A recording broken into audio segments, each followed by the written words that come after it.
हम लोग श्रीमद् भगवद गीता के 16वें अध्याय के 8वें श्लोक को पढ़ेंगे। हम लोग आसुरी गुण के बारे में सुन रहे हैं, गुणों के बारे में सुन रहे हैं। एक भक्त ने मुझे एक मैसेज लिखा, समथिंग वेरी इंटरेस्टिंग। कह रहे थे कि मेरे को वृंदावन में एक माता जी मिले किसी विशेष संप्रदाय से। उन्होंने मेरे को बोला, आप हमारे यहाँ से दीक्षा ले लो और आपकी इस्कॉन में बहुत रूल्स हैं। हमारे यहाँ माला नहीं करनी होती है। तो अब उनसे पूछो कि भाई फिर दीक्षा का क्यों ले रहे हैं? Is it not astonishing? मतलब इसका प्रचार कर रहे हैं। अब देख रहे हैं कैसे शास्त्र के विरुद्ध बात होती है। श्रीमद् भागवतम में हम सुनते हैं नारद जी ने ओम नमो भगवते वासुदेवाय की दीक्षा ध्रुव महाराज को दी और क्या बोले, बेटा इसका तुम्हें जप नहीं करना है। अगर ये लिखा होता, नारद जी बोलते बेटा तुमको उसको जप नहीं करना है। नारद जी व्यासदेव जी को बोल रहे हैं, इति क्या है वो,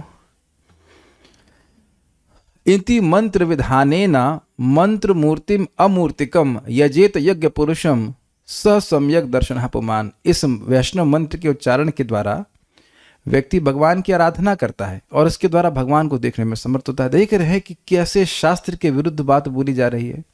यद्यपि कोई व्यक्ति तथाकथित रूप से किसी संप्रदाय विशेष में होने का दावा भी करता है, इसे कहते हैं दंभ। बिल्कुल शास्त्र के विरुद्ध बात करना।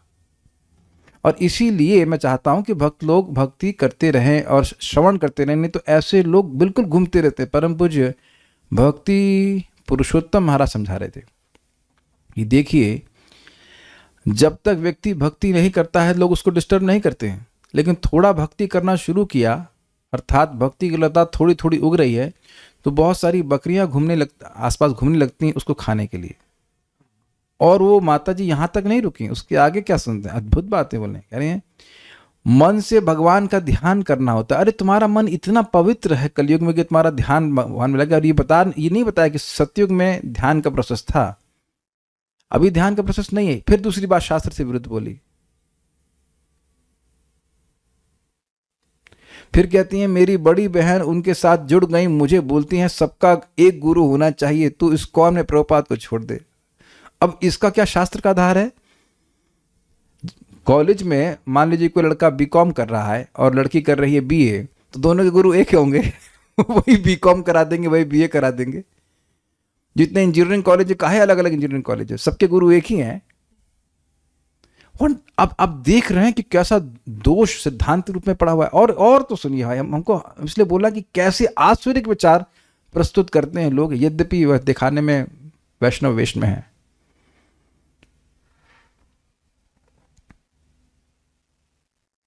एकादशी नहीं करनी, और तेरी एकादशी नहीं करनी होती। और तुम्हारे इस्कॉन के न्यू गुरु हैं, उनको कुछ नहीं पता है। ये बताइए कि कोई मैथमेटिक्स पढ़ा रहा हो आपको, ठीक है ना, मान लो मैथमेटिक्स में बीए किया है, बच्चे को अपने ट्यूशन के लिए मास्टर को बुला के तुम नए मास्टर हो, तुम्हें क्या पता कि 1+1 2 होता है कि नहीं? ये बताइए। तो ये मैं इसलिए बोल रहा हूँ कि ठीक है, कुछ लोग आते समय हरे कृष्ण मंत्र जब करते हैं भक्तों के साथ में, लेकिन क्या ये माता जी परिवर्तित नहीं हुई? क्योंकि कुछ तो फिलॉसफी सुनी है। अगर सिद्धांत नहीं सुनेगा तो मन में भ्रम उत्पन्न होना बड़ा आसान होता है। बताइए, दीक्षा ले लीजिए, मंत्र जप करने की जरूरत ही नहीं है, तो तुम दीक्षा किस लिए ले रहे हो? केवल यही अपना दंभ करने के लिए कि मैं दीक्षित हो गया? Be very very careful. किसी से कोई भी बात कहीं पे भी सुन रहे हैं, चाहे इस्कॉन में सुन रहे हैं या इस्कॉन के बाहर, तो सुनना नहीं चाहिए। तो उनसे यह जरूर पूछे कि इसको कौन बोला।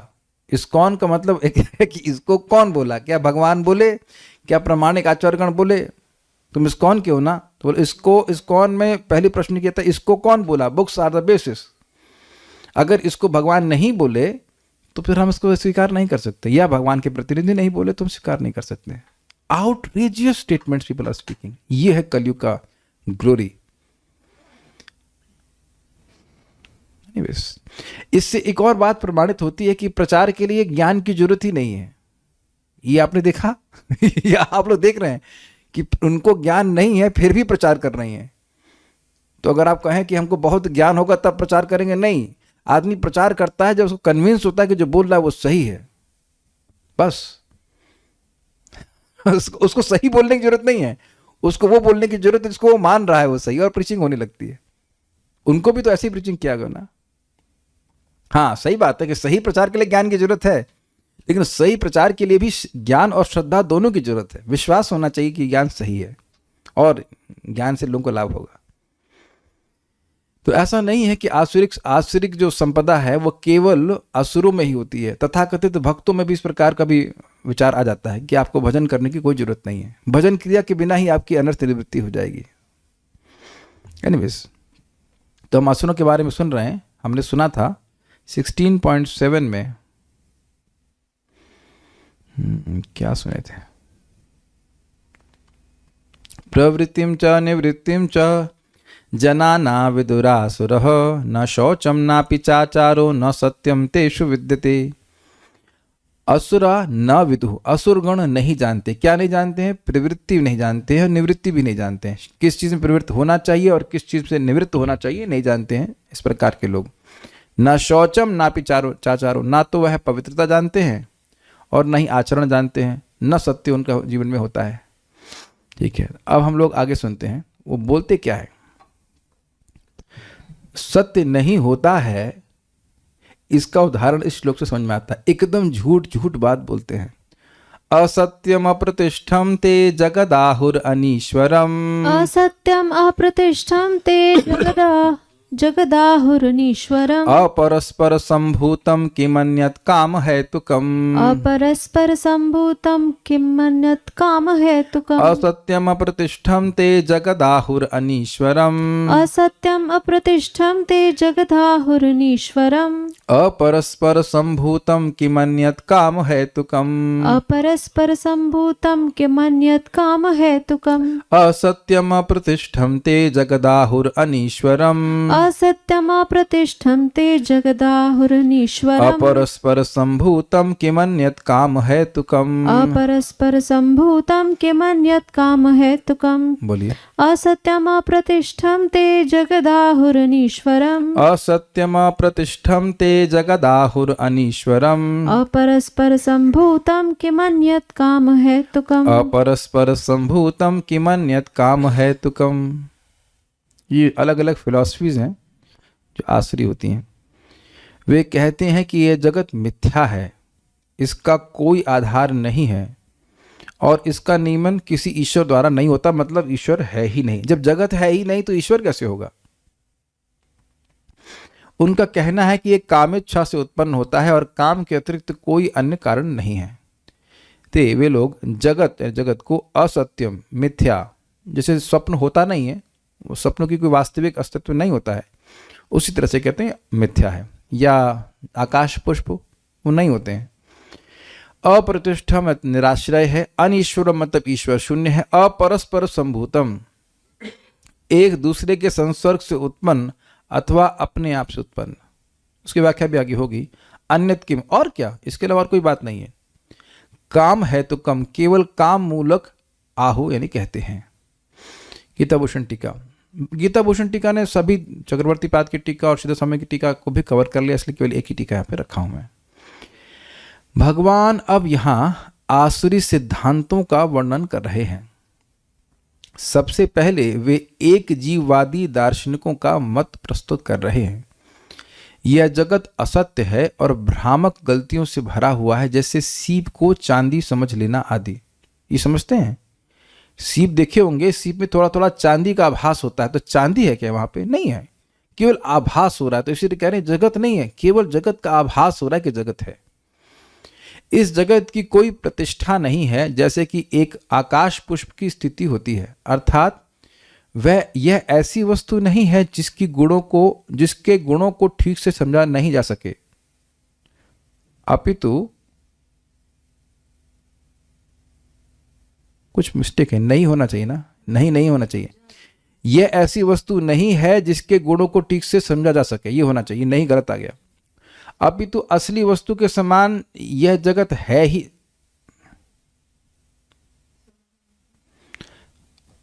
अपितु असली वस्तु के समान ये जगत है ही नहीं, जिस प्रकार से आकाश पुष्प होता ही नहीं है। अच्छा, इसको ऐसे समझने का प्रयास, ये लैंग्वेज थोड़ी अजीब सी हो गई। यह ऐसी वस्तु नहीं है जिसके गुणों को ठीक से समझा जा सके। ये क्लियर, ये तो यहां तक क्लियर हुआ भाई। आकाश पुष्प के गुण को कैसे समझेंगे? आकाश पुष्प होता नहीं है, अपितु असली वस्तु के समान यह जगत है ही नहीं। कहने का अर्थ यह कि जैसे असली वस्तु होती है वैसे ये जगत नहीं है। थोड़ा सा फ्रेज ठीक नहीं हुआ है, अर्थ यही है। जिस प्रकार से आकाश पुष्प होता ही नहीं है। देखिए, प्रतिष्ठा का मतलब होता है वो कहाँ स्थित है। आकाश पुष्प कहाँ स्थित है? आकाश में नहीं। जब है ही नहीं तो वो स्थित कहाँ होगा? इसीलिए कह रहे हैं कि इस जगत की कोई प्रतिष्ठा नहीं है, आश्रय नहीं है।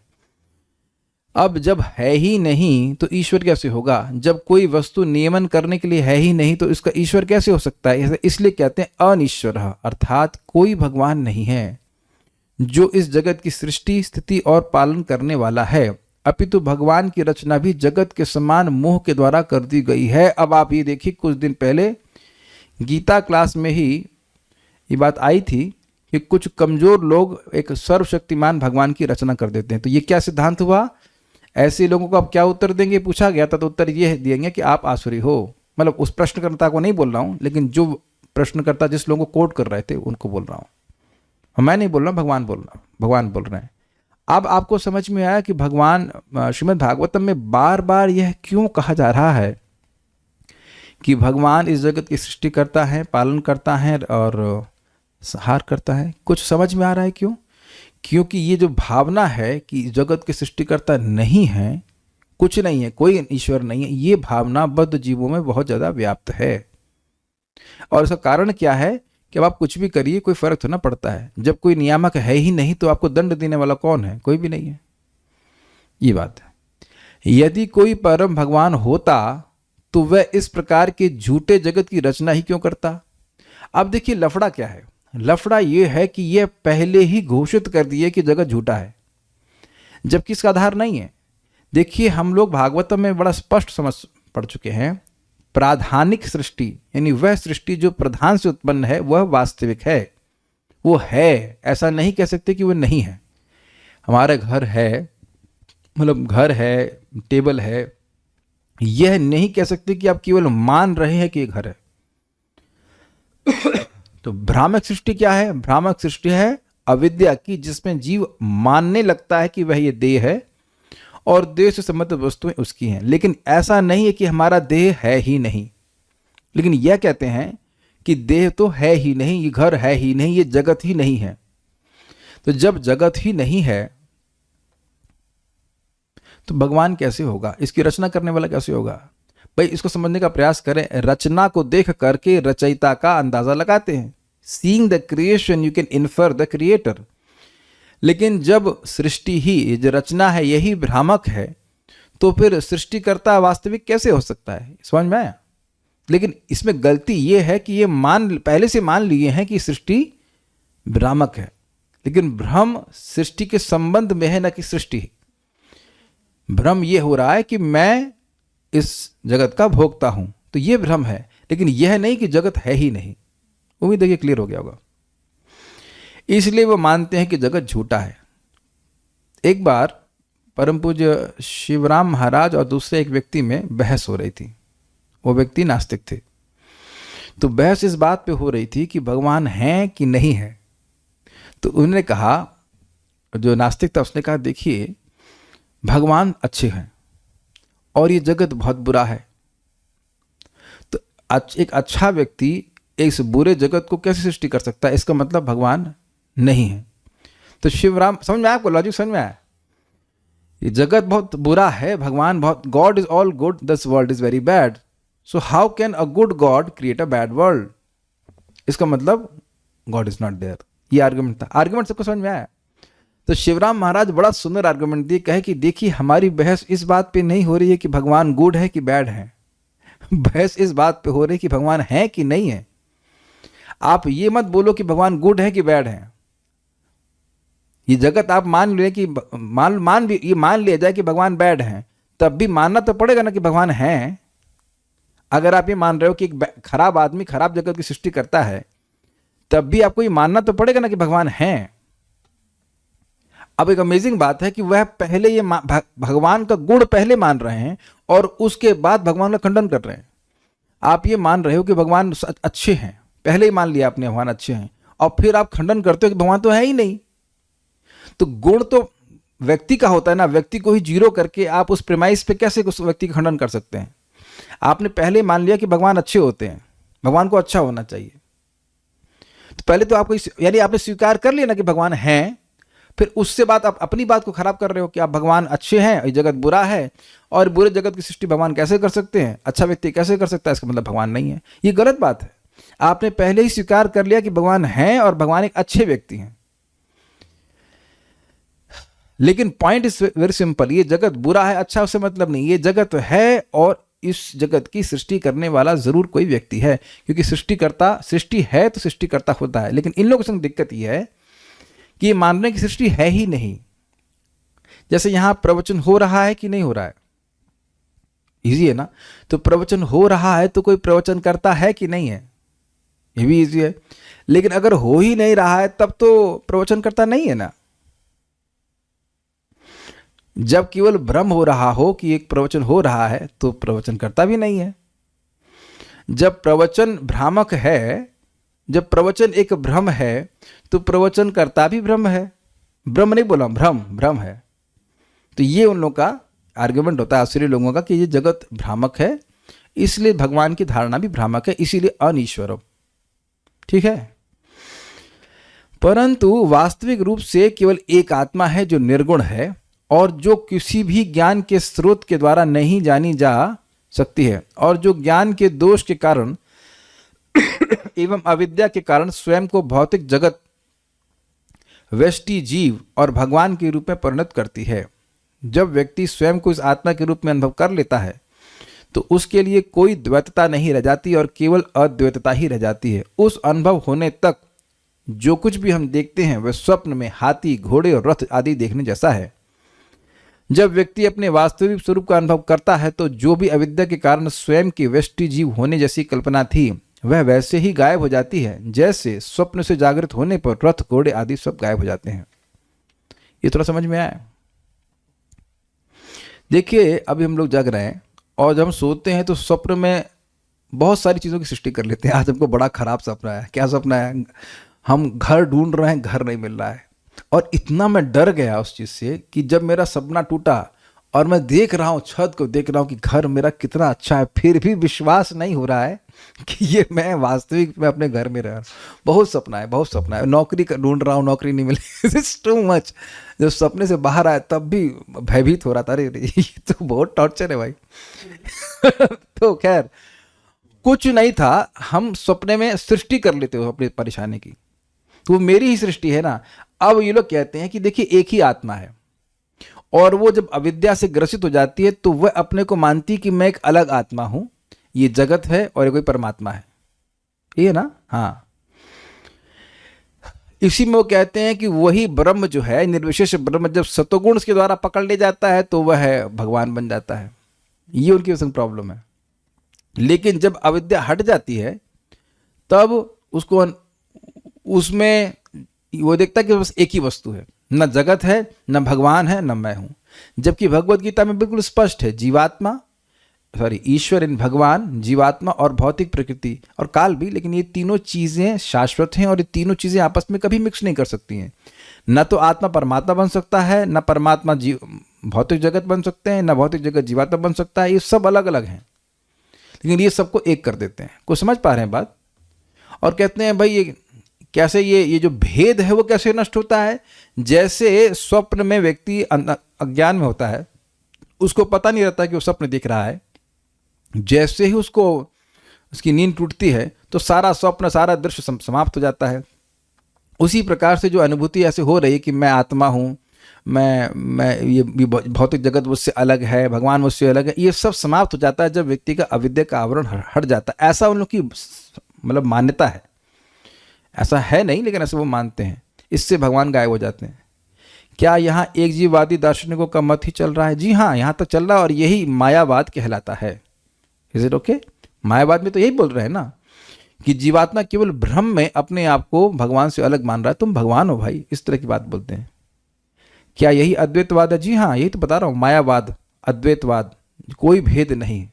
ठीक है, तो ये आसुरी सिद्धांत है। अब नेक्स्ट देखते हैं, भगवान अब बौद्धों के स्वभाववाद का वर्णन कर रहे हैं।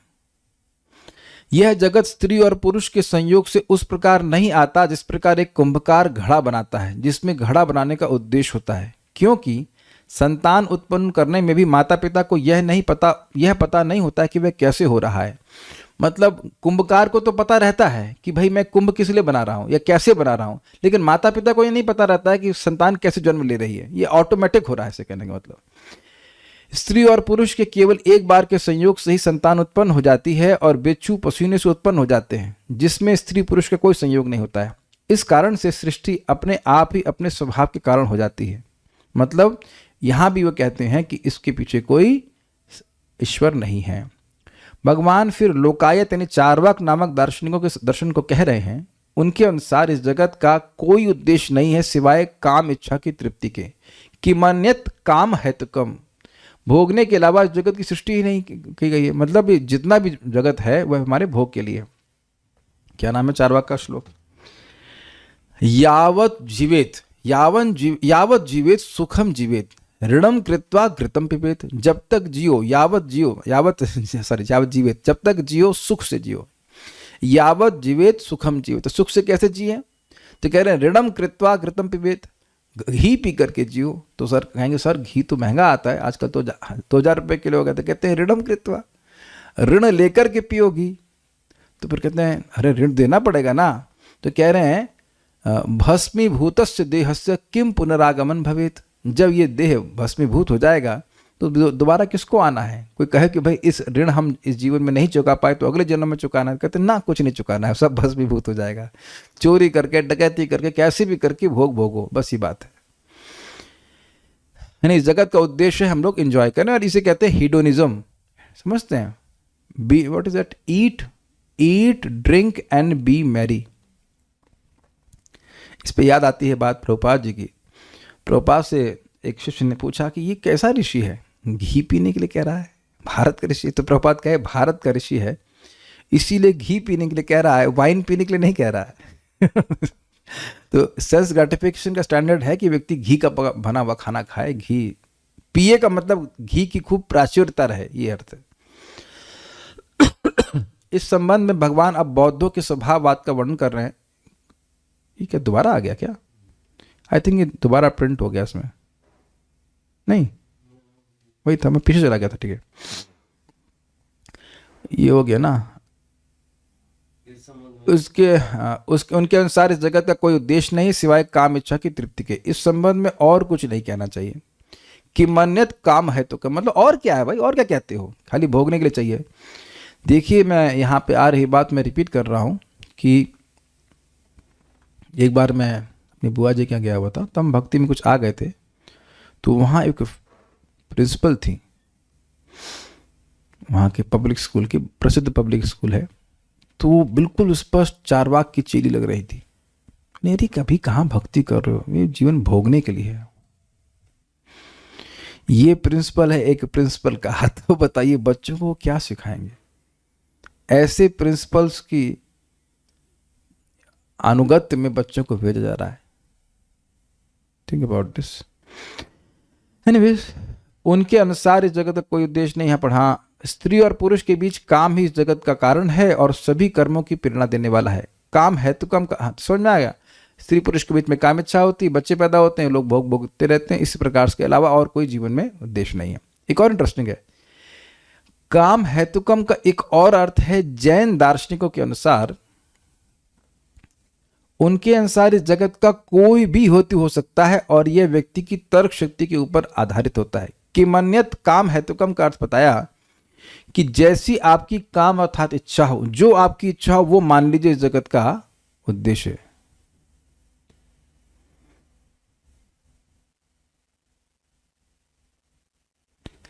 तात्पर्य, आश्चर्य लोग यह निष्कर्ष निकालते हैं कि यह जगत माया जाल है। इसका न कोई कारण है, न कार्य, न नियामक, न कोई प्रयोजन, हर वस्तु मिथ्या है। उनका कहना है कि दृश्य जगत आकस्मिक भौतिक क्रियाओं तथा प्रतिक्रियाओं के कारण है। मतलब अकस्मात कुछ हो गया और उससे सृष्टि हो गई, पीछे कोई ईश्वर नहीं है। वे यह नहीं सोचते कि ईश्वर ने किसी प्रयोजन से इस संसार की रचना की है। देखिए, ये प्रयोजन वाली बात बड़ी ज़बरदस्त है। कल मैं रिसर्च कर रहा था चैट जीपीटी पे कि what is the purpose of this universe, और 5-6 पर्पस बता दिए, जबकि ब्रह्मांड का केवल एकमात्र प्रयोजन है कि जीव भोग भोगे, उसकी भोग की इच्छा है, लेकिन उससे अनमनस्क होकर ऊब करके वह भगवान की ओर उन्मुख हो। इसमें मेरा और आपका कोई मता नहीं है कि आपका मत क्या है, मेरा मत क्या है, या किसी और का मत क्या है। भगवान ने सृष्टि करी है इसी उद्देश्य से। जिस व्यक्ति को ये समझ में आ गया और उसने स्वीकार कर लिया, वो बहुत भाग्यशाली है। साइंटिस्ट तक, उसमें लिखा था, साइंटिस्ट मानते हैं कि इस जगत का कोई प्रयोजन नहीं है। They don't study why this universe is created, they study how this universe is created. उनको इससे मतलब नहीं है कि बनाया क्यों गया है, ये कैसे बनाया गया, इस पे वह खोज करते हैं। उसका कारण भी है ताकि वह इस जगत के और अधिक बड़े नियामक बन सकें, एंजॉयर बन सकें, कंट्रोलर बन सकें। बेसिकली भगवान बनने की इच्छा है, और भक्त भगवान के इस प्रयोजन को समझ करके हर वस्तु को भगवान को समर्पित करते हुए चलते हैं। इस प्रकार से वह मोक्ष के मार्ग पर आगे बढ़ते हैं। सीधी सीधी बात है। उनका अपना सिद्धांत है कि यह संसार अपने आप उत्पन्न हुआ है, और यह विश्वास करने का कोई कारण नहीं है कि इसके पीछे किसी ईश्वर का हाथ है। जबकि आप देखिए कि इस जगत में कोई भी वस्तु आप देखते हो जिसकी सृष्टि हुई है, तो आप सृष्टिकर्ता के बारे में सोचते हो। अगर कोई पेंटिंग देखेंगे तो आप पूछते हैं कि पेंटिंग किसने बनाई है। फूल की भी पेंटिंग देखते हैं तो सोचते हैं कि किसने बनाया। और वास्तविक फूल, क्या कोई जगत में इतना सामर्थ्य रखता है कि वास्तविक फूल के समान फूल बना दे, उसमें वो गंध भी भर दे? नहीं। और इतने फूल हम देखते हैं तो व्यक्ति विचार नहीं करता है किसने बनाए हैं। ये बात है। तो जो चीज नहीं दिख रही है, जो चीज दिख रही है, उसके द्वारा हम उस वस्तु को देख लेते हैं जो नहीं दिखाई पड़ रही है। यहां भोजन करते हैं आप, तब भी आप सोचते हो ना कि भाई किसने बनाया। अगर अच्छा भोजन बनता है तो, ये खराब बना है तब भी आप सोचते हो। कौन कहता है कि बाई चांस हो गया है। यहाँ माता जी लोग जो खाना बनाती हैं, कभी खाना खराब हुआ है तो आप बोलती हो बाई चांस खराब हो गया है, और किसी के प्रति स्वीकार करने वाला इस बात को, बाई चांस अपने आप ही वो खिचड़ी पक गई और अपने आप सब हो गया, अपने आप हो गया, और बाई चांस ऐसे करके आ गया। It doesn't work like that. इस संबंध में कथा सुनाता हूं आपको। न्यूटन थे, न्यूटन जानते हैं, बहुत बड़े साइंटिस्ट थे। तो न्यूटन ने सोलर सिस्टम का एक मॉडल बनवाया। तो उस मॉडल को देख करके एक दिन सुबह उनका मित्र आया, कहते वाह वाह कितना सुंदर मॉडल, अच्छा बना है, किसने बनाया है? तो कहते किसी ने नहीं बनाई, अपने आप आ गया। तो कह रहे आपको मजाक करने के लिए मैं ही मिला? ये इतना सुंदर व्यवस्थित मॉडल है सोलर सिस्टम का, वह कैसे अपने आप आ सकता है? तब वही न्यूटन को पकड़ लिए कि देखिए यहां कोई ग्रह में जीवन तो है नहीं, ये अपने आप चल भी नहीं रहे हैं, केवल एक प्रतिमूर्ति बनाई गई है, और उसको देख करके आप ये विश्वास करने के लिए तैयार नहीं है कि इसको बनाने वाला नहीं है। और यहाँ सूर्य है, पृथ्वी है, पृथ्वी पर तो जीवन भी है, इतनी सारी चीजें चल रही हैं, और ये आप कहते हो कि अपने आप आ गया। ये कैसे हो सकता है? तो एक वास्तविक साइंटिस्ट स्वीकार करेगा कि जगत के पीछे भगवान है, लेकिन इस तरह से लोग गलत धारणा करते हैं। ठीक है, उनके लिए आत्मा तथा पदार्थ में कोई अंतर नहीं होता, और वे परमात्मा को स्वीकार नहीं करते। उनके लिए हर वस्तु पदार्थ मात्र है, और यह पूरा जगत मानो अज्ञान का पिंड है। उनके अनुसार प्रत्येक वस्तु शून्य है, और जो भी सृष्टि दिखती है वे केवल दृष्टि भ्रम के कारण है। समझ में आ गया? वही बात हो रही थी, भ्रामक सृष्टि। वे इसे सच मान बैठते हैं कि विभिन्नता से पूर्ण ये सारी सृष्टि अज्ञान का प्रदर्शन है। जिस प्रकार स्वप्न में हम ऐसी अनेक वस्तुओं की सृष्टि कर सकते हैं जिनका वास्तव में कोई अस्तित्व नहीं होता, अतएव जब हम जाग जाते हैं तो देखते हैं कि सब कुछ स्वप्न मात्र था। लेकिन वास्तव में यद्यपि असुर ये कहते हैं कि जीवन स्वप्न है, लेकिन वे इस स्वप्न को भोगने में बड़े कुशल होते हैं। ये बड़ी बड़ी जबरदस्त बात है। देखिए, बोलते रहना कि जगत भ्रामक है, जगत स्वप्न है, काम तो चलेगा नहीं, खाना तो पड़ेगा ना। तो ये समझने का प्रयास करें, जब कोई व्यक्ति भगवान को गायब कर देता है तो जीव भोग में और अधिक प्रवृत्त हो जाता है। तो भगवान ने स्वयं शिव जी को आज्ञा दी थी कि कलयुग में आकर आप मायावाद शास्त्र का प्रचार करो ताकि लोग और अधिक भौतिकतावादी हो जाएं। आप देख लेना, जिस जगह भी भगवान कृष्ण को ईश्वर के रूप में नहीं मानते हैं तो लोग और अधिक भौतिकतावादी हो जाते हैं। एक और बात सोचिए, जब हम कहते हैं कि वास्तविकता में परम सत्य में कोई भी विविधताएं नहीं हैं, तो व्यक्ति इस जगत की विविधताओं को भोगने के लिए और अधिक प्रेरित हो जाता है। अरे भाई, मुक्ति के बाद तो सब जीरो होना है, तो अभी हम कम से कम भोग लें विविधताओं को। ये कुछ समझ में आ रहा होगा। भक्ति में हम लोग विविधता को नकारते नहीं है। कितनी विविधताएं हैं, लेकिन सारी दिव्य हैं। भगवान का प्रसाद ग्रहण करना दिव्य है, कथा दिव्य है, भगवान का नामोच्चारण दिव्य है, भगवान की सेवा दिव्य है, वैष्णव की संगत दिव्य है। तो आप देख रहे हैं कि देवताओं का सेवन भक्त यहीं पे कर रहा होता है, और आगे और दिव्य विविधता का अनुभव है आध्यात्मिक जगत पे करता है। तो वह इंद्रिय तृप्ति की जो भ्रामक विविधता है उससे वह हट जाता है। समझ गए ना बात? यह है। अतः वे ज्ञानार्जन करने के बजाय अपने स्वप्न लोक में अधिकाधिक उलझ जाते हैं। समझे बात? यद्यपि वह कह रहे हैं कि जगत स्वप्न जैसा है, लेकिन स्वप्न को भोगने में वह बहुत अधिक बड़े चढ़े रहते हैं, क्योंकि उनकी भोग इच्छा समाप्ति ही नहीं होगी। देखिए, भोग इच्छा है क्या? कृष्ण भूलिया जीव अनादिर बहिर्मुख। कृष्ण को भूल करके जीव अनादिकाल से बहिर्मुख है। तो तुम जब कृष्ण को गायब कर दी तो तुम्हारी बहिर्मुखता तो और बढ़ जाएगी ना। Your desire to enjoy this dreamy world will be increased. इस स्वप्निक जगत को भोगने की इच्छा और बढ़ जाएगी। स्वप्न टूटता है वास्तविकता में आने के द्वारा। स्वप्न में ही कोई हल्ला करते रहे स्वप्न है तो कौन मानेगा बताइए? सीधी बात है। उनकी मान्यता है कि जिस प्रकार शिशु केवल स्त्री पुरुष के संभोग का फल है, उसी तरह यह संसार बिना किसी आत्मा के उत्पन्न हुआ है, मतलब बिना किसी कारण के उत्पन्न हुआ है। उनके लिए पदार्थ का संयोग मात्र है जिसने जीवों को उत्पन्न किया। अतएव आत्मा के अस्तित्व का प्रश्न ही नहीं उठता। ये समझे? ये कहते हैं इवोल्यूशन वाली थ्योरी कि कुछ पदार्थ साथ में आता है तो उससे आत्मा की सृष्टि हो जाती है, जबकि यह भी बात गलत है। जिस प्रकार अनेक जीवित प्राणी अकारण पसीने से ही स्वेदज तथा मृत शरीर से उत्पन्न हो जाते हैं, उसी प्रकार यह सारा जीवित संसार दृश्य जगत के बौद्धिक संयोगों से प्रकट हुआ है। लेकिन ये देखिए, बात गलत है। प्रभुपाद समझाते हैं कि चावल की ढेरी से कुछ बिच्छू निकल के आते हैं, लेकिन बिच्छू का अंडा एक मादा बिच्छू देती है, वो नहीं दिखाई पड़ती। तो लोग सोचते हैं कि चावल के ढेरी से बिच्छू पैदा हो रहे हैं, लेकिन चावल की ढेरी से बिच्छू पैदा नहीं होते हैं। ठीक है? अभी हमारे घर में, और आप लोग के घर में पता नहीं होता है कि नहीं होता, हमारे घर में बहुत छोटे छोटे मच्छर, मतलब एकदम छोटे मच्छर वो भिनभिनाते रहते हैं। समझ ही नहीं आता कहाँ से है, पानी कहीं इकट्ठा नहीं हुआ है। There is no. आप लोग के घर में होता है किस तरह के मच्छर? आई मीन वेरी स्मॉल, और वो स्पेशली सब्जियों के ऊपर भिंडराते रहते हैं। तो क्या वो सब्जी से प्रकट हो गए?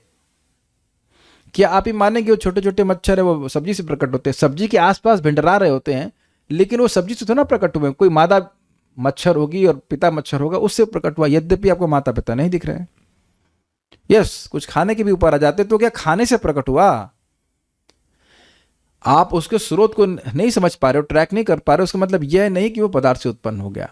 देखिए, भगवान ने गीता में ज्ञान दे दिया है कि पूरे जगत को आत्मा, प्रकृति और पुरुष के संयोग के रूप में जो देखता है वो वास्तविक रूप से देखता है। यानी कि पदार्थ है और जीवात्मा है जो उसके साथ जुड़ी हुई है। लेकिन यहां ये लोग जीवात्मा को खारिज कर देते हैं। एक चीज बताइए कि अगर सब कुछ पदार्थ है तब कोई नैतिकता है? क्या किसी की कोई बहन या मां लगेगी? Is not a shocking question? अगर सब कुछ पदार्थ है तो कोई संबंध का मतलब हुआ? पत्नी, बच्चे, संवेदना, ये सब पदार्थ ही हुआ ना। फिर प्रभुपाद जी कहते हैं अगर सब कुछ पदार्थ है तो घरों में भी अन्यत्र भी कहीं केमिकल फैल जाता है। मान लीजिए कहीं कोई फिनाइल फैल गया तो आप रोते हो। तो घरों सभी के शरीर, अगर सबके शरीर पदार्थ मात्र हैं, तो अगर हम केवल पदार्थ हैं तो मर जाने पे इतना शोक क्यों होता है? और धर्म की धारणा क्या है? कुछ भी नहीं है। पदार्थ के लिए कोई धर्म की धारणा होती है? कुछ समझ रहे ना बात? तो आप देख सकते हैं कि इस तरह की विचार से धर्म समाप्त हो जाएगा, और यही आसुरिक विचार होता है। और इस समय चल क्या रहा है? यही तो चल रहा है। पदार्थ मान रहे हैं, आत्मा के बारे में जानकारी नहीं है, इसमें धर्म का कोई कंसेप्शन नहीं है। फिर तो कुछ भी सही और गलत की बात ही नहीं, कुछ भी करिए आप, क्या फर्क पड़ता है? ठीक है। अतएव प्रकृति ही संसार की कारण स्वरूपा है, इसका कोई अन्य कारण नहीं है। प्रकृति कर रही है। वे भगवत गीता में कहे गए कृष्ण के इन वचनों को नहीं मानते। मया दक्षिण प्रकृति सुयते सचराचरम, सारा भौतिक जगत मेरे ही निर्देश के अंतर्गत गतिशील है, और उनके लिए स्वीकार करना और भी मुश्किल है। एक व्यक्ति श्री कृष्ण संपूर्ण भौतिक प्रकृति को कैसे गतिशील कर रहे हैं। तो अब तुम्हारे हिसाब से भगवान चलें। दूसरे शब्दों में, असुरों को संसार की सृष्टि के विषय में पूरा ज्ञान नहीं है। प्रत्येक का अपना कोई ना कोई सिद्धांत, यानी एक दूसरे से भी मैच नहीं करता। उनके अनुसार शास्त्रों की कोई एक व्याख्या दूसरी व्याख्या के ही समान है, क्योंकि वे शास्त्रीय आदेशों के मानक ज्ञान में विश्वास नहीं करते। बहुत बढ़िया बात है। वो कहेंगे देखिए शास्त्र है, इसकी आपकी अंडरस्टैंडिंग भी सही है और हमारी अंडरस्टैंडिंग भी सही है। You are also correct and we are also correct. लेकिन प्रभुपाद जी कहते हैं no, you are wrong and we are correct, we are correct and you are wrong. कारण क्या है? कारण बहुत सिंपल है। एवं परंपरा प्राप्तम इमं राजर्षियों विदुः। इस प्रकार से परंपरा में ये भगवत गीता का ज्ञान राजर्षियों के द्वारा जाना गया, राज ऋषियों के द्वारा जाना गया। इसी से स्पष्ट होता है कि वह अत्यंत योग्य व्यक्ति थे। तो जो योग्य व्यक्ति है वह परंपरा में ज्ञान प्राप्त करके योग्य हुआ है, और जो अयोग्य व्यक्ति है वह अपनी बुद्धि के द्वारा व्याख्या करने का प्रयास करेगा। इसीलिए आप देखिए भगवत गीता हो या भागवतम हो, उस पे पूर्ववर्ती आचार्यों ने कैसे समझा है, उसके उन शब्दों का अर्थ कैसे रखा है, वैसे ही व्याख्या की जाती है। ठीक है, तो ये सब आसुरी विचार हैं, ऐसा नहीं करना चाहिए। कुछ भक्तों के प्रश्न वो मैं देख लेता हूं।